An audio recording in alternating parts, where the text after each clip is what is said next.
Delicate, creamy, and delicious, Panna Cotta is one of Italy's most famous desserts.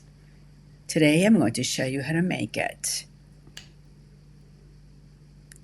Welcome to Taste of Italy in Bologna, where we only do authentic recipes from Italy. Panna Cotta is actually very easy to make. It only has 4 ingredients: cream, sugar, vanilla, and powdered agar, as opposed to gelatin. And we begin by adding cream and sugar into a saucepan. And we stir over medium-low heat until sugar is completely dissolved. Once that's done, we can add in the powdered agar. Adding the agar correctly is very important to make sure that your dessert sets correctly. Pour the agar through a sieve in order to break up any lumps that may form. Do this in small batches until all of the agar is in there, and then stir thoroughly. That's probably one of the hardest parts. The next hard part comes right now. You raise the heat and stir constantly. Let's talk about agar. It is a type of seaweed which has to be brought to a boil and cooked for about 3 minutes before it actually works.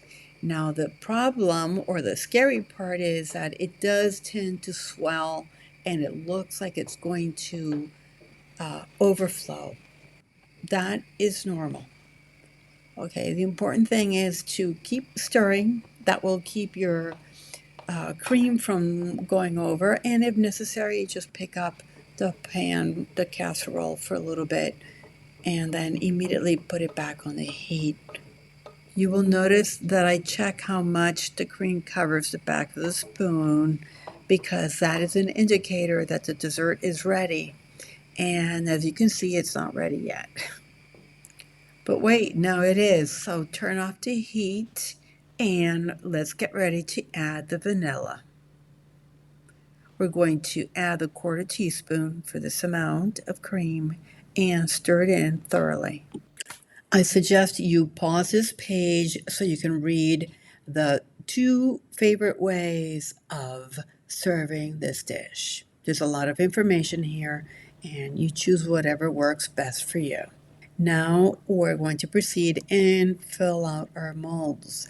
The metal molds are best for unmolding. It makes for a fancier presentation, but it does require a tad more skill. Pouring out the cream into a pretty glass is a lot less work. Allow the cream to cool for 30 minutes before putting in the refrigerator. I suggest you pause the video right now and take a screenshot of this page. It's very important.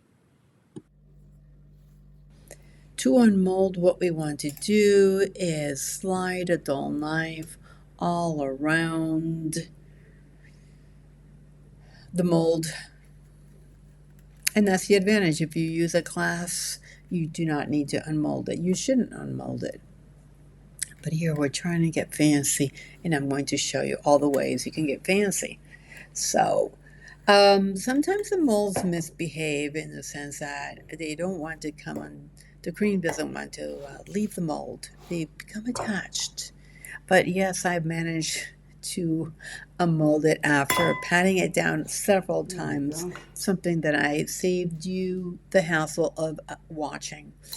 Now you can spoon over your favorite sauce. It could be a pre-made one. I've made this one. If you're interested in how to make this, I will post a video and link it at the end of this one as soon as it's ready.